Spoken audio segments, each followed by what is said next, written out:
बातमीचे प्रायोजक आहेत Iqbal fashion, Begampeth market, Solapur. Online सट्टा आणि मनी लॉन्ड्रिंग प्रकरणी ईडीने कर्नाटकातील काँग्रेस आमदार के.सी. वीरेंद्र पप्पी यांना गंगटोक येथे अटक केली। ईडीने शुक्रवारी अनेक ठिकाणी छापे टाकले। या कारवाईत 12 कोटी रुपयांची रोकड, 6 कोटी रुपयांचे सोन्याचे दागिने, जवळपास 10 किलो चांदी आणि 4 आलिशान गाड्या जप्त केल्या आहेत। ईडीने आमदाराच्या 17 बँक खात्यांवरही टाच आणली असून 2 लॉकर, विविध क्रेडिट, डेबिट कार्ड, पंचतारांकित हॉटेलचे सभासदत्व गोठवले आहे। याशिवाय आमदार राहत असलेल्या त्याच्या भावाच्या परिसरात देखील छापे टाकून कागदपत्रे जप्त केली आहेत। पुढील चौकशीसाठी आमदार पप्पी यांना बंगळुरू येथे आणले जाणार आहे। तुम्हाला पाहिजे एक उत्तम विवाह कलेक्शनचा अनुभव?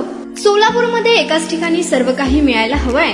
आमच्या इक्बाल फॅशन मध्ये मिळतंय तुमच्या विवाहासाठी सर्व काही। लेहंगा, साडी, मटेरियल, रेडीमेड आणि मुलांसाठी स्पेशल वेअर। प्रत्येक गोष्टीत दिली आहे खास सजावट, आकर्षक डिझाईन्स आणि दर्जा, आश्चर्यकारक डिझाईन्स आणि कस्टमायझेशन सह तुमच्या लग्नाचा दिवस खास बनवा। आणि हो, आमचं मोठं कलेक्शन तुमच्या सर्व गरजा पूर्ण करेल। आकर्षक रंग आणि स्टायलिश डिझाईन्स फक्त इक्बाल फॅशन मध्ये। इक्बाल फॅशन सोलापूरचा अग्रगण्य विवाहासाठीच्या कलेक्शनसाठी आणि तुमच्या सुंदर दिवशी आणा इक्बाल फॅशनचा स्पर्श। मग आताच भेट द्या इक्बाल फॅशनला। आमचा पत्ता बेगमपेठ मार्केट, सोलापूर।